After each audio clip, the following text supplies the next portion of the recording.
तेजस्विनावधीतमस्तु मा विद्विषावहै। ॐ शान्ति शान्ति शान्तिः।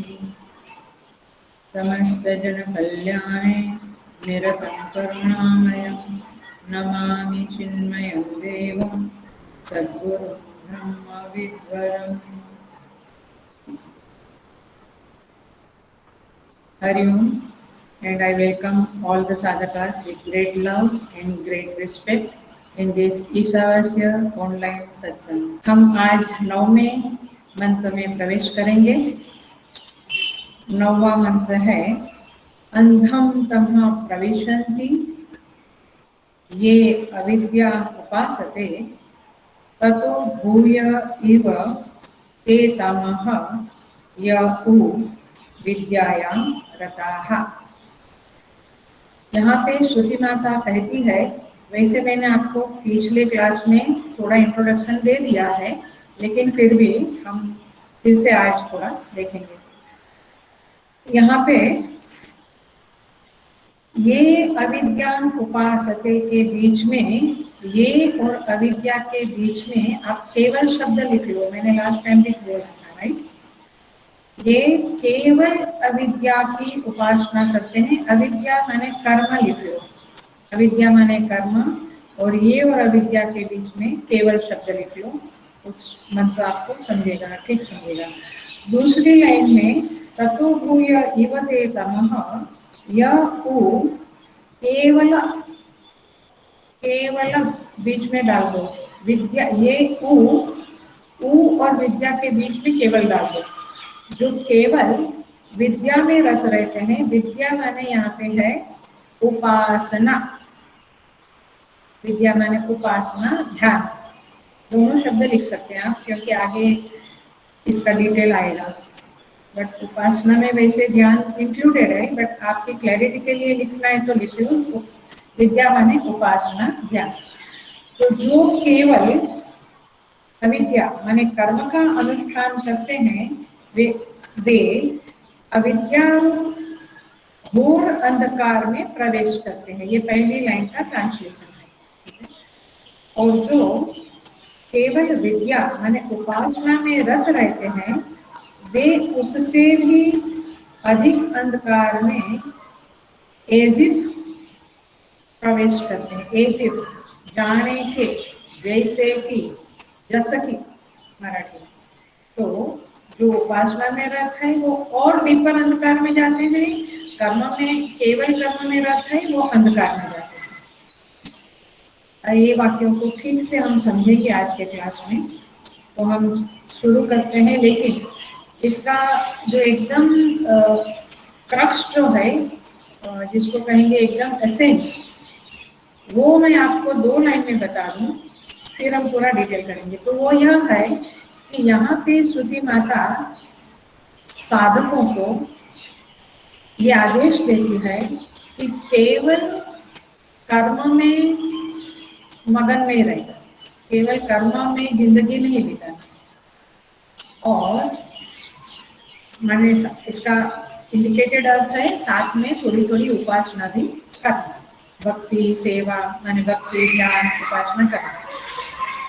और दूसरी लाइन में कहते हैं कि जो केवल उपासना ही उपासना करते हैं, इसका इंडिकेटेड अर्थ है जो कर्म साथ में नहीं करते हैं, वे उससे भी घोर अंधकार में प्रवेश करते हैं।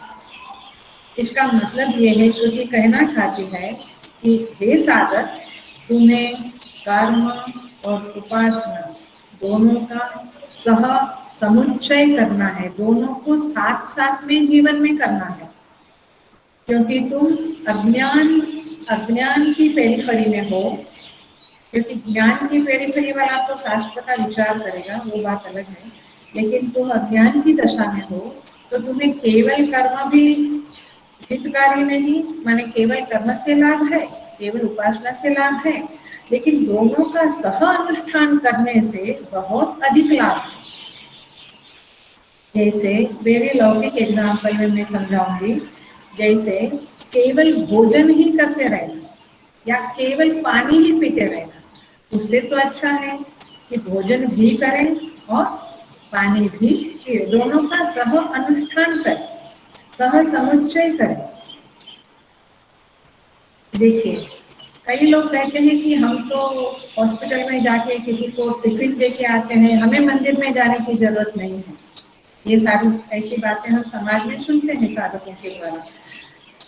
तो ये बात अच्छी है कि आप किसी मरीज की सेवा करते हो, सत्कर्म करते हो, क्योंकि यहाँ कर्म शब्द का अर्थ भी जरा ध्यान से सुन लो। कर्म शब्द का अर्थ है शास्त्रीय कर्म।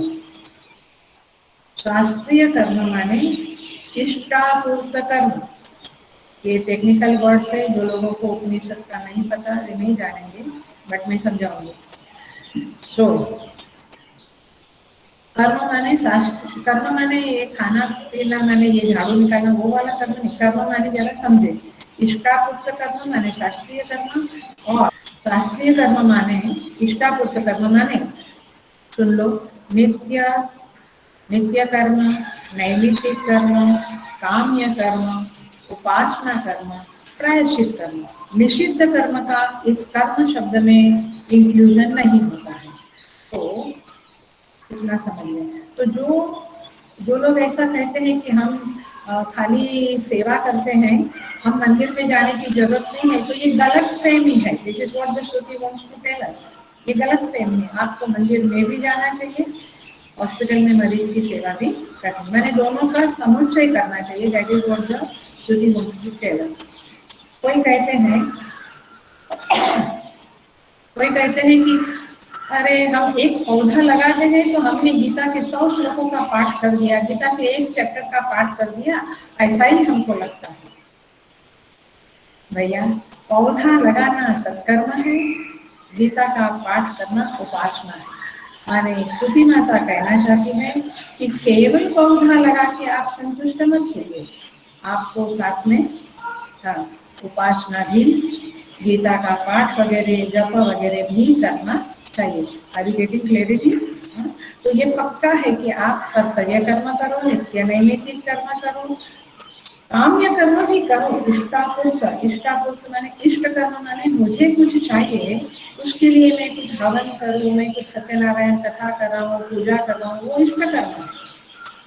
और आपूर्त, इष्टापूर्त, आपूर्त कर्म माने जो समाज के लिए, जो सोसाइटी के लिए, जो देश के, राष्ट्र के लिए, विश्व के लिए मैं कुछ कर्म करूं, टोटालिटी के लिए मैं कुछ कर्म करूं, उसे कहते हैं आपूर्त कर्म। तो श्रुति कहती है इष्टापूर्त कर्म तो करो, आप समाज के लिए करते हैं तो अच्छी बात है, करो, लेकिन ऐसा मत समझो कि हम तो रात दिन सेवा में, एनजीओ में जाते हैं, सेवा करते हैं, आश्रम में सेवा करते हैं, तो हमारा तो पूजा पाठ हो रहा है। ऐसे नहीं है, आपको उपासना भी करनी चाहिए। क्योंकि, ध्यान से सुनना, क्योंकि श्रुति माता आगे के श्लोक में कहेगी, क्योंकि ये दोनों का जो सह अनुष्ठान है वह आपको बहुत अधिक लाभ देगा। कई बार आयुर्वेद में कहते हैं ना कि ये दोनों को मिक्स करके लो, ये पाउडर में ये हनी भी डालो और उसको चाट लो। खाली पाउडर या खाली हनी खाने से जो लाभ है वो होगा, लेकिन उसको मिक्स करके खाने से जो आपका बीमारी है वो दूर होगा। तो पॉइंट इज दिस की जैसे अन्य क्षेत्र में होता है कि दो साथ में करने से ज्यादा लाभ होता है, वैसे यहाँ श्रुति कहती है सत्कर्म भी करो, नित्य नैमित्तिक प्रायश्चित कर्म भी करो और उपासना भी करो। ये दोनों का समुच्चय अज्ञान दशा में साधक को करना चाहिए। ये मुख्य बात है।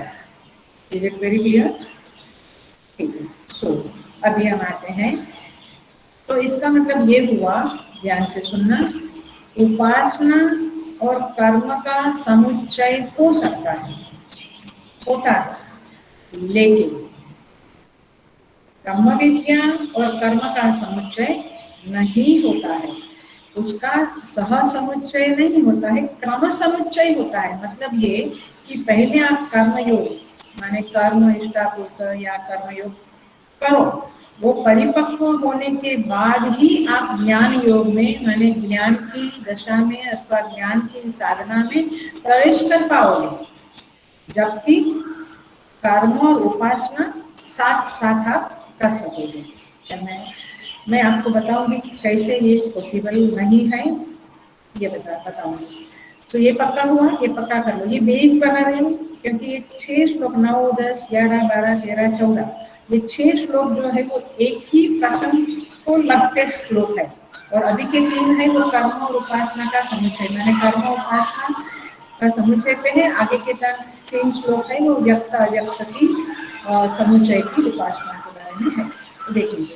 तो ये 6 श्लोक का बेस बना रहे हैं, इसको अच्छे से जोड़ करना। तो सह अनुष्ठान किसका पॉसिबल है? कर्म और उपासना का। लेकिन क्रम समुच्चय, क्रम अनुष्ठान माने क्रम समुच्चय किसका पॉसिबल है? कर्म और ज्ञान का। ज्ञान इन कर्म क्रम समुच्चय, उपासना इन कर्म सह समुच्चय। Okay, very clear? ठीक। सो इस तरह से दिमाग में रखना है कि हम जो साधना करते हैं उसमें भी एक साइंस है, एक विधि है, एक विधान है। सो अब हम देखेंगे कि ये ज्ञान और कर्म का सह समुच्चय क्यों नहीं कर सकते। माने मुझे लगता है कई साधक ये करते हैं ऐसा गड़बड़ी या इस प्रकार का, तो आप लोग बहुत अटेंशन से समझना, ये समझने वाली चीज है। देखिए, कर्मा जो होता है माने संध्या वंदन है या सत्यनारायण पूजा है या पाठ है या जो भी इस तरह का, ये या होम हवन है, ठंडी होम वगैरह, तो उसमें आपको बोलना पड़ता है मैं महेश शर्मा ये संध्या वंदन में मैंने जो विधि है उसमें आपको बोलना पड़ता है मैं ये अनुष्ठान कर रहा हूँ, ये होम कर रहा हूँ, होम में जपे विनियोग इसे आपको करना पड़ता है। तो आपने क्या किया, आपने नाम लेकर अपने शरीर का अध्यास अपने ऊपर करा और कहा मैं, वैसे मैं आत्मा हूँ, लेकिन मैं क्या बोला, मैं महेश शर्मा, मतलब क्या हुआ, आपने शरीर का अभ्यास किया। फिर आप हाथ से वो हवन करते हो, होम करते हो, आंखों से उसको देखते हो, मुंह से बोलते हो, तो आपने इंद्रियों का अभ्यास किया। और फिर आप बोलते हो धर्म कामार्थ मोक्ष, धर्म अर्थ काम मोक्ष फल सिद्ध्यर्थे अहम होमम करिष्ये। तो आपने फल का भी उसमें जोड़ा, मैंने फल का संबंध भी लगाया, मैंने अंतःकरण, फल कहाँ मिलता है, अंतःकरण, तो आपने अंतःकरण का भी अभ्यास किया। तो मैंने आप मन बुद्धि चित्त अहंकार इंद्रियां और शरीर के साथ आत्मीयता आइडेंटिफिकेशन करके कर्म करते हो, और उसका सुख दुख के फल को भी भोगते हो कर्म करते समय। ज्ञान में कुछ भोगना भोगना नहीं है, तो भोगते हो। तो इसका मतलब ये हुआ कि कर्म एक चीज है जिसमें अध्यास है शरीर वगैरह का, और उस अध्यास के कारण होता क्या है कि आप उस अध्यास के कारण उसके साथ लिपट जाते हो, आपका उसके साथ संबंध हो जाता है कर्म के साथ। सो यहाँ पे कहते हैं तो और कर्म के साथ संबंध हो गया। अब देखो थोड़ा सा ज्ञान की बात करें, तो ज्ञान के संदर्भ में क्या होता है कि आप ज्ञान में आपको याद है आप क्या बोलते हैं, मनोबुद्धि अहंकार चित्तानि नाहम् न च श्रोत्रजिह्वे न च ध्याननेत्रे न च व्योम भूमिर्न तेजो न वायु चिदानंद रूप शिवोहम शिवोहम। माने मैं मन नहीं, बुद्धि नहीं, अहंकार नहीं, कुछ नहीं। आप पकड़ रहे हैं? कर्म में आप क्या कहते हैं, मैं महेश शर्मा हूँ, मैं इतना धन दूंगा, इतना फल चाहिए, आप कनेक्ट होते हो। लेकिन ज्ञान में क्या हो गया, आपने सब अध्यासों को बाध कर डाला, निगेशन कर डाला। इन युवा शिवो चिदानंद रूप शिवोहम शिवोहम, तो आपने सारे बीएमआई बॉडी माइंड इंटेलेक्ट का निषेध कर डाला। अब देखो, अब आप एक तरफ बोलोगे कि मैं महेश अमुक शर्मा, अमुक वर्मा, अमुक शाह, अमुक ठक्कर, आप अमुक अमुक बोलेंगे, तो आपने एक तरफ तो बीएमआई से आइडेंटिफाई किया बॉडी माइंड इंटेलेक्ट से, और एक तरफ आप कहते मनोबुद्धि अहंकार चित्तानि नाहम्, मैं वो नहीं हूँ। और दोनों साधना आप करेंगे तो ये मूर्खता की सीमा है कि नहीं? आई यू गेटिंग? तो बोलने के लिए पाठ करेंगे वो अलग बात है, बट साधना जो विचार साधना ज्ञान मार्ग की साधना करना है उसमें ये दो साथ में नहीं चलेगा, दोनों साथ में हो ही नहीं सकता है। इसलिए ज्ञान निष्ठा में इसका भाग होता न हम मनुष्यो न च देव यक्षो न ब्राह्मण क्षत्रिय वैश्य शूद्र न ब्रह्मचारी न गृही वनस्थो भिक्षु न चाहम निजबोध रूपः। तो इस तरह से दोनों साधना अलग है। इसीलिए पहले कर्म की साधना परिपक्व करके फिर ज्ञान निष्ठा में आप प्रवेश करो, फिर रात दिन आप ज्ञान की साधना करो। मोस्टली ये साधना सन्यासी लोग कर पाएंगे, क्योंकि आपको गृहस्थ को व्यवहार में बहुत कुछ अध्यास के साथ ही डील करना पड़ता है। बट फिर भी आप चाहे तो आप कर सकते हैं, बट आप ध्यान रखना, be very cautious about this, कि आप किस प्रकार से साधना कर रहे हैं। देखिए इवन उपासना के साथ भी ज्ञान साधना नहीं जाती है, क्योंकि उपासना भी एक प्रकार का कर्म है। इष्टापूर्त कर्म फिजिकल कर्म है, उपासना मानसिक कर्म है, बट कर्म ही है और अज्ञान दशा में ही है। इसलिए और उपासना में देखो, उपासना में भी आपको लगेगा उपासना और ज्ञान पास पास में है, क्योंकि आप उपासना में क्या करते हो, सच्चिदानंद आकार माने शिव चिदानंद रूप शिवोहम शिवोहम आप उपासना में भी करते हो, वहां भी होता है इस प्रकार की साधना, और ज्ञान में भी होता है। बट दोनों में फर्क क्या है जरा समझ लो, उपासना और ज्ञान का फर्क। पहले मैंने कर्म का और ज्ञान का समझाया, अभी हम उपासना और ज्ञान का फर्क। उपासना प्रयत्न साध्य है, मतलब बहुत प्रयत्न करके आप शिवोहम शिवोहम शिवोहम शिवोहम बोल के मैं शिव हूँ मैं शिव हूँ ऐसा करते हैं हम लोग उपासना में। उपासना प्रयत्न साध्य है, यहाँ पे गीता कहती है शनै शनैरुपरमे बुद्ध्यादुति गृहीतया आत्मसंस्थं मनः कृत्वा न किंचिदपि चिन्तयेत्। धीरे धीरे मन को आत्माकार बनाओ, ये उपासना में आप ऐसे कर सकते हैं। लेकिन ज्ञान जो है वहाँ आवृत्ति नहीं है, उपासना माने रिपीटेशन, आवृत्ति ओम नमः शिवाय ओम नमः शिवाय ओम नमः शिवाय। लेकिन ज्ञान में क्या है, ज्ञान प्रमाणजन्य वृत्ति है। माने एक बार आपको जैसे आंख ने, ये मेरे सामने कंप्यूटर लैपटॉप पड़ा है, तो आंख ने लैपटॉप को देख लिया, तो बार बार मुझे रिपीट करने की जरूरत नहीं है ये लैपटॉप है ये लैपटॉप है ये लैपटॉप है, क्योंकि प्रमाण क्या है, लैपटॉप है, ये लैपटॉप है, उसके लिए प्रमाण क्या है, आंख। तो आंख ने देख लिया तो हो गया, ये लैपटॉप प्रमाण से उत्पन्न वृत्ति है, ये लैपटॉप है, तो ये हो गया, उसमें रिपीटेशन नहीं है। लेकिन उपासना में क्या है, प्रमाण नहीं है, उपासना में आवृत्ति है, रिपीटेशन है, इसलिए वहां पे प्रयत्न साध्य है उपासना, और ज्ञान अयत्न साध्य है और प्रमाण जन्य है। समझता है तो ठीक है, नहीं तो केवल सुन के धीरे धीरे सुन के भी आएगा। इसका मतलब ये नहीं है कि आपको वेदांत का श्रवण नहीं करना है, ज्ञान का श्रवण नहीं करना है, श्रवण करना है, लेकिन अपनी पर्सनल साधना में क्या करना है ये आपको डिसाइड करना है। मेहरबानी करके दो कर्म एंड ज्ञान दोनों साथ में नहीं करना, नहीं तो कोई मतलब नहीं रहेगा, एक दूसरे को काटेगा, निगेट करेगा। तो इस तरह से यहाँ पे ये हमने समझ लिया। इसलिए कठोपनिषद में कहते हैं दूर में ते विपरीते विशुचि अविद्या विद्या इति ज्ञाता, मतलब कि ये विद्या और अविद्या दोनों दूर में ते हैं, एक पूर्व है एक पश्चिम है, ऐसा है, इसलिए इसको मिक्स नहीं करना है।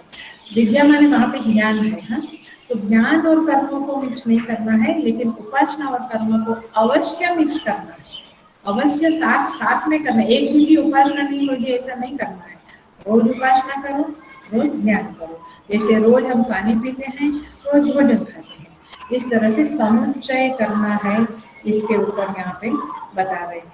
So I think this is clear. Now we will enter into अंधम तम प्रविशन्ति ये अविद्या उपासते, जो कर्म करते हैं वे अविद्या, वे घोर अविद्या रूपी घोर अंधकार में प्रवेश करते हैं। देखिए यहाँ पे श्रुति ने उपासना की भी निंदा की और कर्म की भी निंदा की।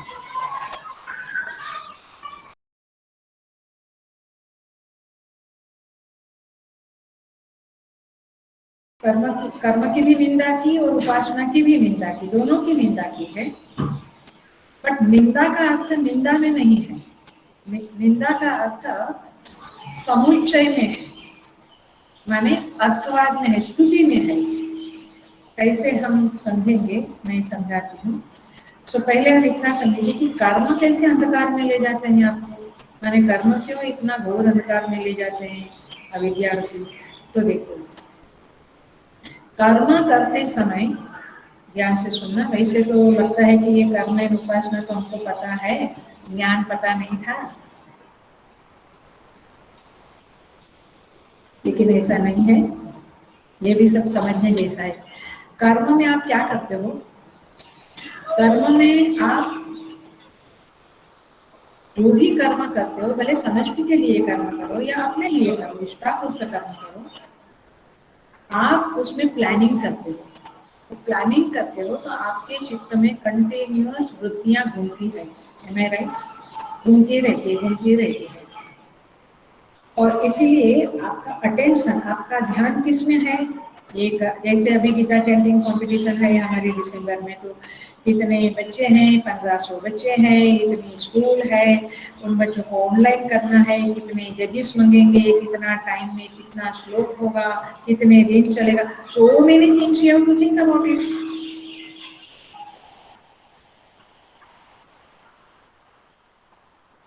सो सो तो इस तरह से आपका ध्यान पूरा समय स्थूल पदार्थों में जाता है, कंटिन्यूअस स्थूल पदार्थों में जाता है। लेकिन उपासना सूक्ष्म है, आप समझ लेना। तो स्थूल पदार्थों के चिंतन से आपके चित्त में जड़ता आती है, और इसीलिए इस जड़ता के कारण केवल स्थूल पदार्थों में आप चिंतन करते हैं, जिसके कारण आप सूक्ष्म नहीं हो पाते हैं। और सूक्ष्म नहीं हो पाते हो क्योंकि आप केवल और केवल कर्म करते हैं। इसलिए आप भावना का अनादर करते हो। देखो, हमारे पर्सनालिटी में 3 पर्सनालिटी है, एक कर्म करने वाली, क्रियाशील वाली, एक भावनाशील और एक विचारशील। तो आप जब केवल क्रियाशील बने रहते हो तो आप भावना का अनादर करते हो, उपासना का अनादर करते हो, तो यू आर नेवर सटल, आप कभी सूक्ष्म नहीं बन सकते हो। आपकी चित्तवृत्ति सदा कैसी रहती है, स्थूल। आपने मार्क किया है, जब आप पाठ करते हो, जब करते हो, तो आपकी चित्तवृत्ति कैसी बनती है, सूक्ष्म। लेकिन काम करते हो तो जड़ बनती है। इसलिए आप दौड़ के आते हो कि हम पाठ करें, क्योंकि हमें सूक्ष्म बनना है। तो कर्म में आप स्थूल बनते हो, इसलिए आप सूक्ष्म और भावनाशील व्यक्तित्व नहीं रहते, नहीं होता है। इसलिए भावनाशील नहीं होते हो, इसीलिए स्तुति माता कहती है कि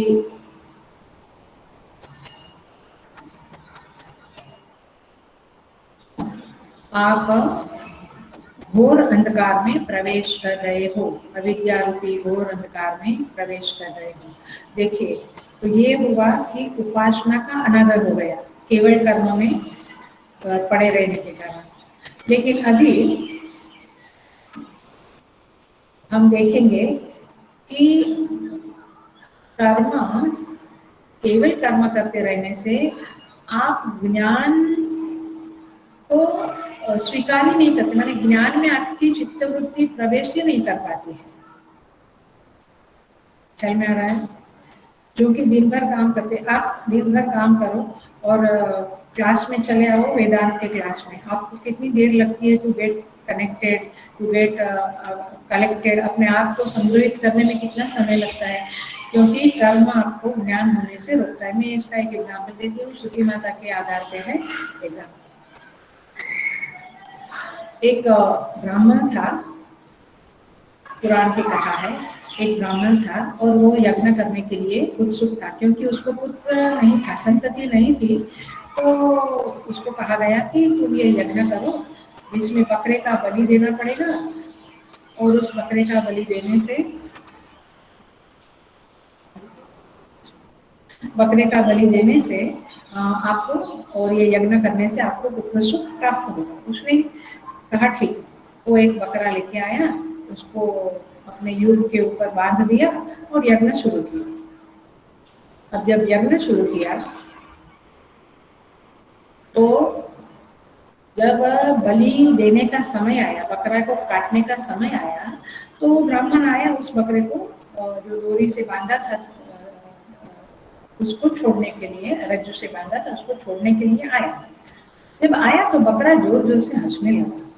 तो इसने कहा, ब्राह्मण ने कहा कि आप हंसते क्यों हो? तो और लोटपोट होके हंसने लगा।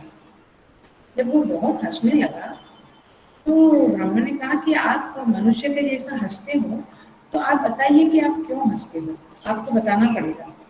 तो बकरे ने कहा कि देखो भैया, मैं भी एक समय में तुम्हारे जैसा ब्राह्मण था, मुझे भी पुत्र सुख नहीं था, इसलिए मैं पुत्र प्राप्ति के लिए ऐसा ही अजामेघ यज्ञ किया। इसका नाम अजामेघ यज्ञ है। ऐसा ही अजामेघ यज्ञ किया और इस यज्ञ के कारण मैं एक बकरे को लेके आया, उसका बलि किया, उसको काटा, होम किया और मुझे पुत्र सुख प्राप्त हुआ। पुत्र बड़ा हुआ, फिर मैं वृद्ध हुआ, मैं मर गया। लेकिन मैं मरने के बाद मैं फिर से बकरा ही बना। क्यों बकरा बना? क्योंकि मैंने बकरे को काटा था और मैं बकरा बना तो मेरे को इतना पुत्र मोह था कि मैं मेरे बेटे के घर के पास एक गडरिया रहता था, उसी के वहाँ एक बकरी के उससे मैंने जन्म लिया और बार बार उस पुत्र के घर के अंदर मैंने गार्डन में जाने लगा। पुत्र वधु ने मुझे डंडा मार के रोज पीटने लगे और गडरिया को कहा कि आप इसको बांध के रखो, नहीं तो हम इसकी टांग तोड़ देंगे। तब मेरी समझ में आ गया, माता नास्ति पिता नास्ति नास्ति नास्ति एव बांधवः, पुत्र नास्ति धनम नास्ति, तस्मात् जाग्रत जाग्रत, जागो जागो, कोई किसी का नहीं है। और फिर मैं इस गडरिये ने मुझे बांध दिया, तुम मुझे इधर ले आए। अब मुझे हंसी इसलिए आती है कि जैसा मेरा बकरे का जन्म हुआ वैसा तेरा भी बकरे का जन्म होगा, क्योंकि जो ज्ञान होता है, मैंने ये जो कर्तृत्व भोक्तृत्व अध्यास है, ये जो इच्छाएं हैं, कामनाएं हैं, ये अध्यास और कामनाएं आपको ज्ञान होने नहीं देते हैं, क्योंकि आप आत्मा परिचिन्न रूपेण आपको दिखता है तो आप उसमें बंध जाते हो। तो इसीलिए मैं बहुत हंस रहा हूँ क्योंकि तेरा भी वही जन्म होगा। वो ब्राह्मण तो हाथ जोड़ के कहने लगा, मैं आपको छोड़ देता हूँ, मुझे बकरे का जन्म नहीं चाहिए और पुत्र भी नहीं चाहिए। लेकिन बकरा कहता है कि तुमने यज्ञ शुरू कर दिया है, अब तो तुम्हें करना पड़ेगा पूरा। बोला नहीं, आप कुछ रास्ता बताओ। फिर उन्होंने रास्ता बताया, मंत्रतः तंत्रतः छिद्रम देश कालाः वस्तुतः सर्वं करोति निश्चिद्रम, नाम संकीर्तनम हरे। भगवान का नाम संकीर्तन करने से सारे दोष चले जाते हैं, जो भी मंत्र तंत्र हमने किया वो चले जाते हैं। तो ब्राह्मण ने वैसा किया और इस बकरे को छोड़ दिया। बात क्या है यहाँ पे, जब तक कर्म करते हो, और कर्म तो कर्तृत्व भोक्तृत्व के अध्यास से ही, I am the doer, I am the enjoyer, मैं करने वाला, मैं भोगने वाला, ये चलता रहता है, तब तक आपको ज्ञान होने की संभावना नहीं है। इसीलिए कर्म भी ज्ञान के विरोधी है, उपासना भी ज्ञान के विरोधी है। और कर्म आपको घोर अंधकार, क्यों शब्द वापरा है श्रुति ने? क्योंकि जहाँ तक ज्ञान नहीं होता है, इसका मतलब है आप घोर अंधकार में, तो आप घोर अंधकार में चले जाते हो। इसलिए गीता में कहते हैं माने ये मंत्र में कहते हैं अंधम तमः प्रविशन्ति, और गीता में कहते हैं दैवेद्यामां सोमपापूत पापाः यज्ञे दृष्ट्वा सद्गतिं प्रार्थयन्ते ते पुण्यमासाद्य सुरेन्द्रलोकम् अश्नन्ति दिव्यान् दिविदेव भोगान् ते तं भुक्त्वा स्वर्गलोकं विशालं क्षीणे पुण्ये मर्त्यलोकं विशन्ति। इतना कर्म करो, कुछ भी करो, आपको इस संसार चक्र में घूमते रहना है।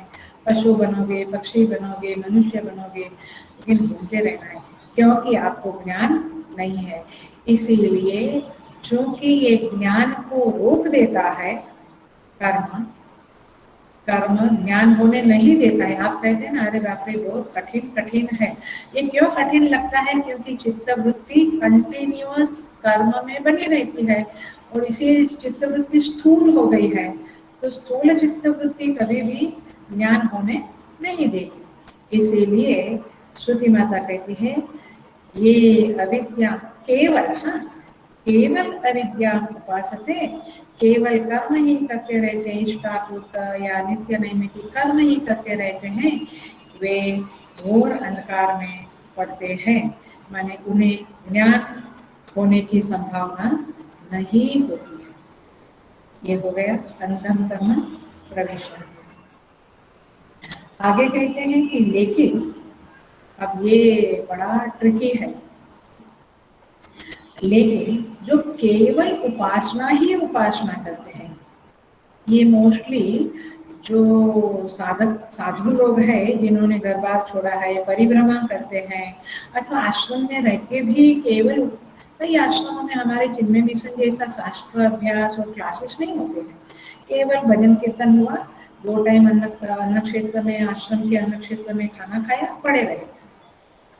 ऐसे काफी लोग हैं, काफी लोग ऐसे। हमारे घर में भी कई लोग हैं कि जो पूरा दिन उपासना करते हैं। तो जो केवल उपासना करते हैं, मतलब क्या हुआ, जो साथ साथ में विहित कर्म का, शास्त्रीय कर्म का, इष्टापूर्त कर्म का अनुष्ठान नहीं करते हैं, माने न अपने लिए कुछ काम, अपने लिए कुछ इष्ट कर्म करते, न समाज के लिए कुछ करते हैं, कर्म को करते ही नहीं है, ऐसे लोग श्रुति माता कहती उससे भी ज्यादा घोर अंधकार में पड़ते हैं,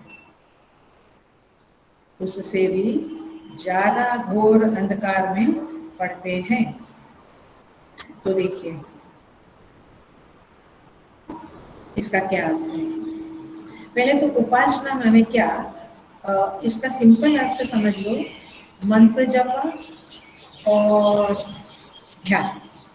अभी तो टाइम था थोड़ा भजन कीर्तन, मंत्र जप पाठ भजन कीर्तन ध्यान, ये सारा उपासना में आएगा।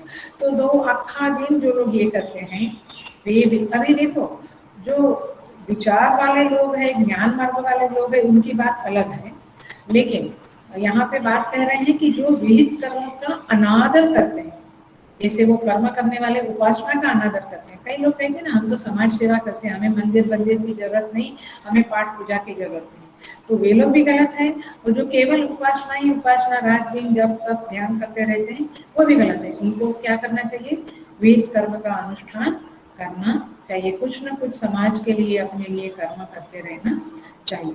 तो अब कहते हैं उपासना करने वाले भी, देखिए इसका कारण क्या है, क्योंकि उपासना करते करते क्या होता है, आदमी शांत हो जाता है, ठीक है, उसमें बहुत सुख भी मिलता है, ये हम सबका अनुभव है। वी फील वेरी हैप्पी, कोई डिस्टर्बेंस नहीं, कुछ नहीं, शांति ही शांति। आदमी संवेदनशील बनता है, भावनाशील बनता है ना। वन इज इवोल्व, ऐसा लगता है कि हम इवोल्व हो रहे हैं। लेकिन समझना थोड़ा सा, लेकिन उस उपासना में, उस जप तप में अननोइंगली राग हो जाता है। हेलो, समझ लेना, राग हो जाता है, और राग होने के कारण कहीं ना कहीं द्वेष उत्पन्न होता है। दोनों जोड़ी साथ में रहती है, तो द्वेष किससे हुआ, कर्म से। मुझे लगता है हम सब जानते हैं कि जब हमारा उपासना का, पाठ पूजा का टाइम है और कोई कहता है ये काम कर लो, तो हम चिढ़ जाते हैं, इरिटेट होते हैं, राइट। क्यों? क्योंकि हमें कर्म से उस समय में नफरत है, गुस्सा है, इरिटेशन है। सो इस तरह से उपासना आदमी को सुख शांति देती है और भावनाशील बनाती है, संवेदनशील बनता है आदमी, लेकिन उसका राग बन जाता है उसके अंदर, क्योंकि कंटिन्यूअस उपासना करता है, कर्म नहीं करता है। तो इसीलिए उसको वो राग उस जगह में, उस जप में, उस पाठ में, उस उपासना में, उस मेडिटेशन में होने के कारण आगे कुछ पढ़ना है, शास्त्र पढ़ना है और विचार करना है, ज्ञान प्राप्त करना है, वेदांत सीखना है, ये उनको नहीं समझता है। वो बोलते हैं वो सब क्या लेक्चर में क्या रखा है, वो तो लेक्चर देते रहते हैं जिनमें मिशन वाले सब स्वामी लोग, क्या रखा है एक ही एक बातें करते, दे कांट अंडरस्टैंड कि ज्ञान इज मच मोर देन उपासना। उपासना तो आखिर अज्ञान की पेरिफेरी में आती है, भले वो थोड़ी इवॉल्व है, लेकिन तो इसलिए ध्यान से सुनना, इसलिए ऐसी व्यक्ति को जिसका बहुत उपासना ही उपासना, केवल उपासना में ही राग है, ऐसी व्यक्ति को कभी भी जिज्ञासा आत्म प्राप्ति की जिज्ञासा उत्पन्न होने की संभावना बहुत कम है। माने वो संभावना उसको नहीं होती है, उनको ज्ञान के बारे में जानने की इच्छा, वेदांत जानने की इच्छा नहीं होती है, क्योंकि वे कर्म नहीं करते। कर्म और ज्ञान का कर्म और उपासना का समुच्चय तो आपको बहुत आगे बढ़ाएगा, वो आगे देखेंगे हम, लेकिन ये बात चल रही है केवल उपासना की। कई लोग घर में भी काम का अनादर करते हैं, वर्क का अनादर करते हैं और केवल ध्यान जप किया करते हैं। तो ऐसे लोगों के लिए श्रुति माता कहती है वे और घोर अंधकार में पड़ते हैं, माने वे ज्यादा अंधकार में पड़ते हैं। देखिए जो कर्म करता है ना उसको कम घोर अंधकार बोला, इसको ज्यादा घोर अंधकार बोला। ऐसा क्यों किया? क्योंकि जो कर्म करता है मैंने डीलिंग करता है, व्यवहार करता है, समझ के कार्य करता है, उसको सक्सेस एंड फेलियर दोनों का सामना करना पड़ता है। कर्म करते समय तो कहीं सफलता है कहीं असफलता है। आप देश के लिए करो, गांव के लिए करो, सोसाइटी के लिए, आपको गाली भी मिलेगी, आपको माला भी चढ़ाएंगे लोग। तो तात्पर्य यह है कि ऐसा करते करते कर्म करते करते ये साधक जो है, जो समष्टि के लिए कर्म करता, वो मेच्योर बन जाता है, वो पक्का बन जाता है। उसको इस दुनिया की, इस जीवन की असारता समझ में आती। असारता माने ये सब पोकड़ है, ये सब फ्रिजाइल है, ये सारे रिश्ते, ये सारा कुछ कोई मतलब नहीं रखता है, ऐसा उसको मालूम पड़ता है और वो संघर्ष करने के कारण बहुत परिपक्व बनता है। लेकिन उपासना वाला ऐसा ही रहता है, उसके अंदर वो परिपक्वता नहीं आती, क्योंकि वो अपनी उपासना की पेरीफेरी में एक छोटी दुनिया में जी रहा है।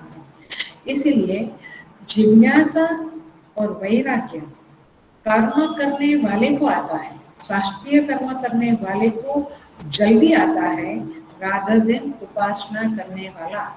और इसीलिए जब जीवन की असारता समझ में आती है, वैराग्य आता है, आत्म प्राप्ति परमात्मा के बारे में जिज्ञासा उत्पन्न होती है, तब वह सीधा ज्ञान के प्रति चले जाता है, माने वो ज्ञान प्राप्त करने के लिए उत्सुक हो जाता है। लेकिन उपासक जो है वो इतना उत्सुक नहीं होता है। इसीलिए वैराग्य और जिज्ञासा की उत्पत्ति होने के कारण कर्म को उपासना से बेटर कहा गया है। यहाँ पे श्रुति माता ने बेटर कहा है। दूसरी बात ये है, ये एक पॉइंट हुआ। दूसरा पॉइंट ये है कि केवल उपासना करने वाला विहित कर्म को त्याग देता है, इसलिए उसको प्रत्यवाय नाम का दोष लगता है। प्रत्यवाय दोष लगता है, जिसके कारण उसको कुछ पाप भी लगता है। और जो कि केवल उपासना करता है, 2 टाइम खाना खाता है आश्रम में या भिक्षा में, तो कहीं न कहीं कभी न कभी निषिद्ध मार्ग में जाने की भी संभावना उस उपासक की होती है। लेकिन जो कर्म करता है वो तो रात दिन कर्म में घूमा है, तो उसको निषिद्ध आचरण में जाने का संभावना नहीं है। लेकिन उपासक को निषिद्ध आचरण में जाने की संभावना भी है। तीसरी बात, क्योंकि उसको बहुत सुख शांति है, इसलिए वो एंजॉय करता है। एंजॉयमेंट को ही भोग कहते हैं। वो भोग में पड़ा रहता है, आनंद में पड़ा रहता है। भले वो बेटर लेवल का, हायर लेवल का आनंद है, बट वो उसमें पड़ा रहता है, उसमें फंस जाता है, उसके संस्कार बन जाते हैं, उसके कारण वो उसी में गोल गोल घूमता रहता है।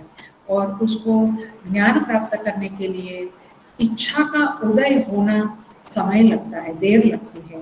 इसलिए श्रुति माता ने कहा कि वो ज्यादा घोर अंधकार में पड़ता है। वैसे भी गीता कहती है, नियतं कुरु कर्मत्वं कर्म ज्यायो यकर्मणः शरीर यात्रा ते न प्रसिद्धेद कर्मणः।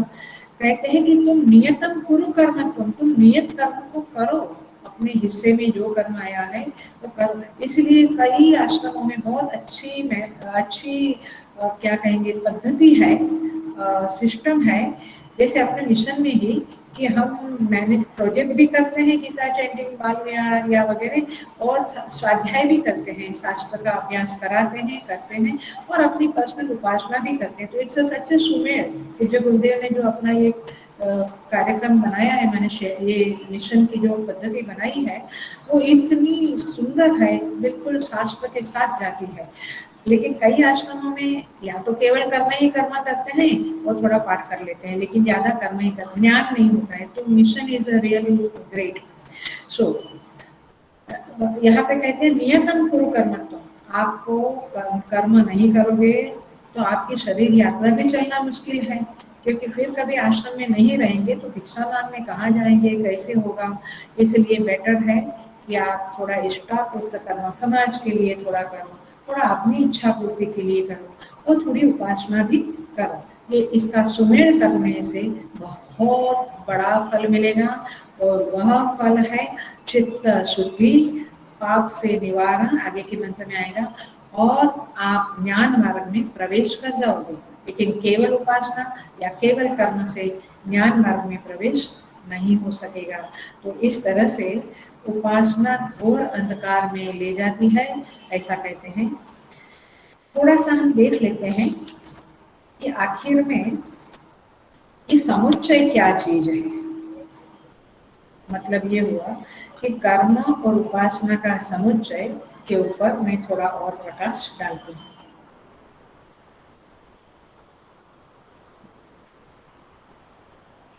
देखिए, जो श्रुति माता इस श्लोक में कहती है, इसको अंडरस्टैंड करने के लिए मैं बिल्कुल लौकिक एग्जाम्पल देती हूँ आपको। जैसे बच्चा है घर में, माँ कहती है, वो बच्चा दिन भर खेलता रहता है, तो माँ कहती है अरे तो दिन भर खेलता रहेगा तो आगे चल के मजदूरी करनी पड़ेगी, मजदूरी करनी पड़ेगी, ठीक है। तो इसका मतलब ये नहीं हुआ कि माँ खेल कूद का अनादर करती है। समझ में आ रहा है? उसका कहने का क्या है कि थोड़ा पढ़ा भी कर, थोड़ा पढ़ना भी चाहिए, थोड़ा खेलना भी चाहिए।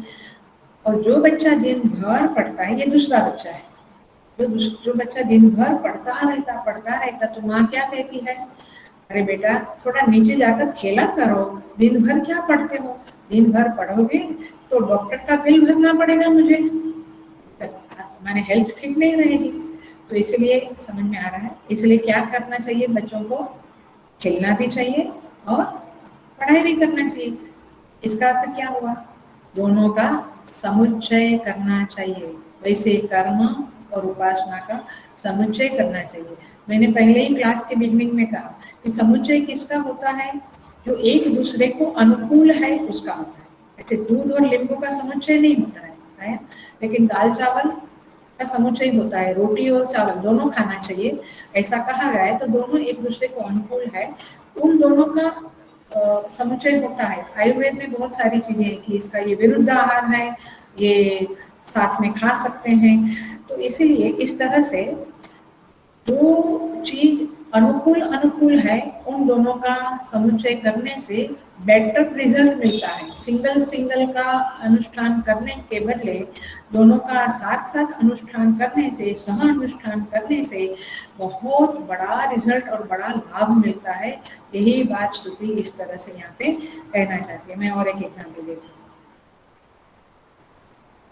एक महात्मा है, एक साधक भक्त आता है और महात्मा को एक गुलदस्ता देता है। वो महात्मा हाथ में गुलदस्ता रख के कंटिन्यूअस उस गुलदस्ते को देखते रहते हैं। अब ये जो साधक भक्त है वो थक गया, उसने कहा महाराज ये गुलदस्ता मैंने आपको देखा है, ये आपको बहुत पसंद आया लगता है, आप उसको ही देखते रहते हो। महात्मा ने कहा तो क्या मैं इसको फेंक दूं? तो साधक भक्त ने कहा कि नहीं महाराज, ऐसा नहीं, मैं कहना ये चाहता हूँ कि आप गुलदस्ता को भी देखो, उसको फेंको मत, उसको भी देखो और मेरी तरफ भी देखो, क्योंकि मुझे आपसे बात करनी है।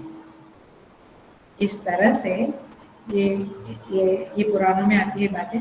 इस तरह से पुराण सारा उपनिषद और गीता का ही एक्सटेंशन है। तो इस तरह से यहाँ कहना ये चाहते हैं कि ये गुलदस्ता जो है वो जगत है, वो कर्म है, और ईश्वर वो भक्त है, माने वो साधक है, और हम जो है वो महात्मा है। हम क्या करते हैं, केवल गुलदस्ता को ही देखते हैं, केवल कर्म ही कर्म करते हैं। ईश्वर की ओर, माने जिसने दिया है ये जगत में आनंद मंगल करने को, उसकी ओर देखते ही नहीं है, उसकी उपासना नहीं करते, उसका ध्यान नहीं करते, उसका नाम जप नहीं करते हैं। तो ये एग्जाम्पल से समझना ये है कि गुलदस्ता को भी देखो और देने वाले को भी देखो। इस तरह से ये जगत में कर्म का भी करते रहो, क्योंकि जगत तो कर्ममय है। तो जगत में कर्म भी करते रहो, और परमात्मा का ध्यान जप मंत्र भी, भजन कीर्तन पाठ भी करो, उपासना भी करो। तो इस तरह से ये एग्जाम्पल देकर श्रुति माता हमें ये सब समझाती है। और आता है, और एक दो एग्जाम्पल देके हम आगे बढ़ेंगे। फिर देखिए, न्याय शास्त्र में एक न्याय आता है, अंध पंगु न्याय। क्या नाम है उसका? अंध माने ब्लाइंड, पंगु, पंगु माने लंगड़ा, अंध पंगु न्याय। उसकी कथा इस तरह से है, एक गांव में एक बार बहुत बारिश आई, तो गांव खाली करना पड़ा।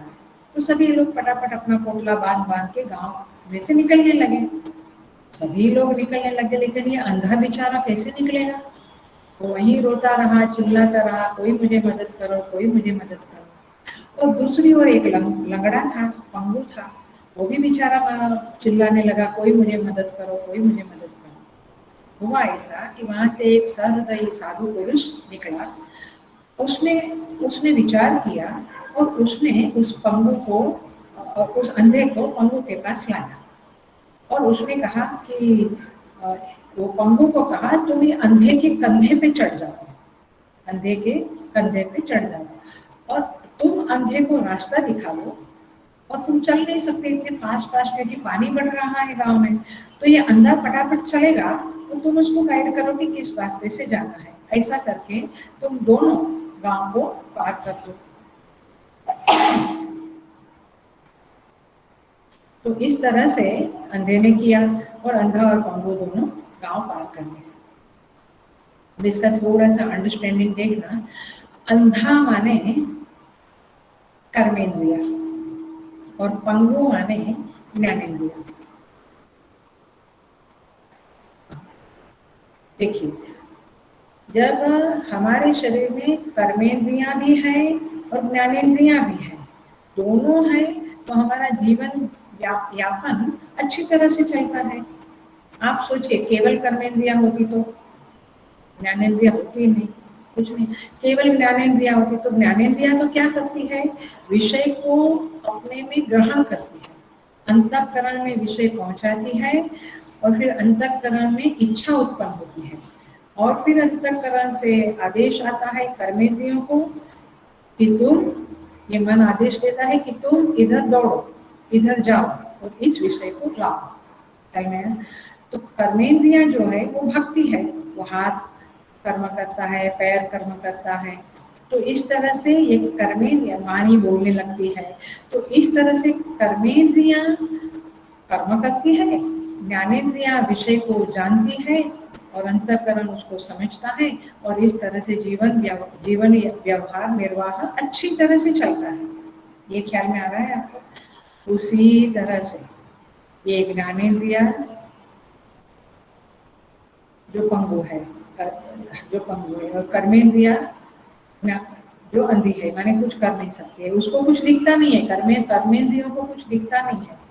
तो ये इस तरह से, तो कर्मेंद्रिया माने क्या, इधर ले लो कर्म और उपासना। तो ये कर्म और उपासना दोनों जब जीवन में साथ में मिलेंगे, तो एक साधक की, ये सब साधक की बातें चल रही है ना, कॉमन पर्सन की बातें नहीं चल रही है। एक साधक की जो साधना की यात्रा है वो बहुत अच्छी तरह से चलेगी।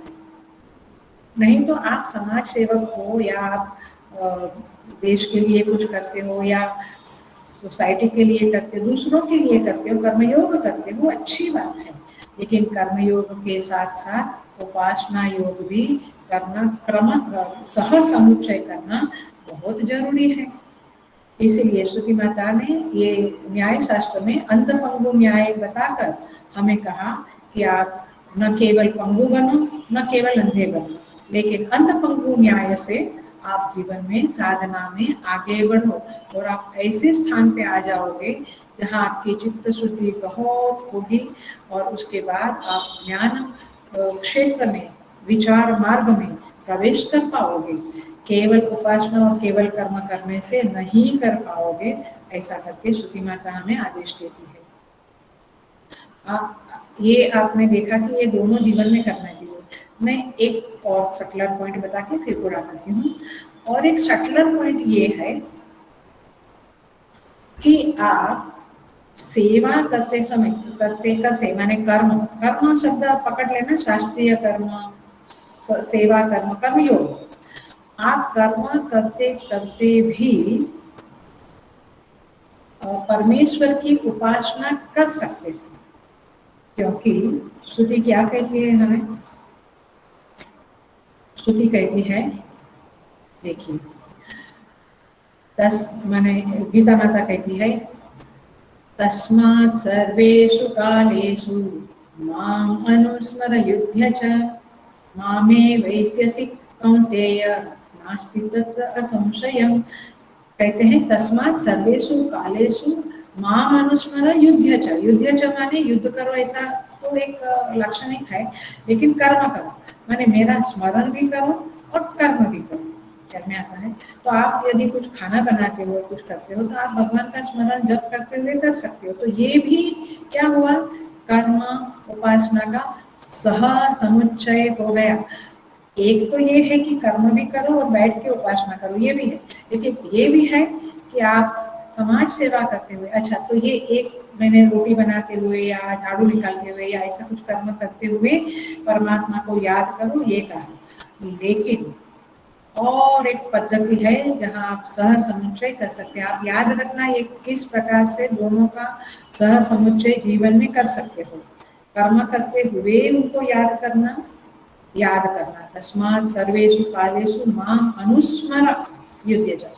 और एक पद्धति है जहाँ भगवान कहते हैं, श्री कृष्ण गीता में 18वें अध्याय में कहते हैं, स्वकर्मणा तमभ्यर्च्य सिद्धिं विन्दति मानवः। भगवान कहते हैं स्वकर्मणा तमभ्यर्च्य सिद्धिं विन्दति मानवः। लेकिन किसका? यथा प्रवृत्ति भूतानां येन सर्वमिदं ततं स्वकर्मणा तमभ्यर्च्य सिद्धिं विन्दति मानवः। यतः प्रवृत्ति भूतानां, जिनके कारण सारे भूत प्रवृत्ति करते हैं, येन सर्वमिदं ततं,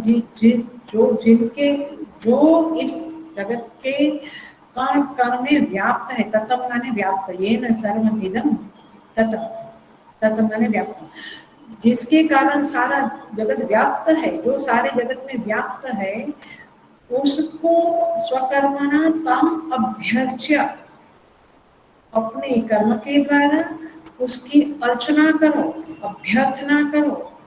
सिद्धि विन्दति मानव, सिद्धि माने चित्त शुद्धि, चित्त शुद्धि माने जो हम जप करते हैं बैठ के, तो यहाँ भगवान कहते हैं स्वकर्मणा तम अभ्यर्च्य सिद्धि विन्दति मानव। मतलब ये है कि आप जहाँ जहाँ जिसको जिसको देखते हो, जिसकी सेवा करते हो, उसमें परमेश्वर की भावना करने से आपकी उपासना भी होगी और सेवा रूपी कर्म भी होगा। अरे बेटी, आप ख्याल में आ रहा है? आप जिसकी सेवा कर रहे हो उसको परमात्मा समझो। एक मैंने ये कहा कि रोटी बनाते हो तो आपका जप करो ओम नमः शिवाय, ओम नमः शिवाय, ये एक बात है। लेकिन एक मैं ये कह रही हूँ, आप फर्क समझना प्लीज, थोड़े से सतर्क हो जाइए, थोड़े सावधान हो जाइए और फर्क समझिए। एक ये है कि मैं जिसके लिए रोटी बना रहा हूँ वो भगवान का ही रूप है। आ रहा है? दोनों का फर्क समझ में आ रहा है ना?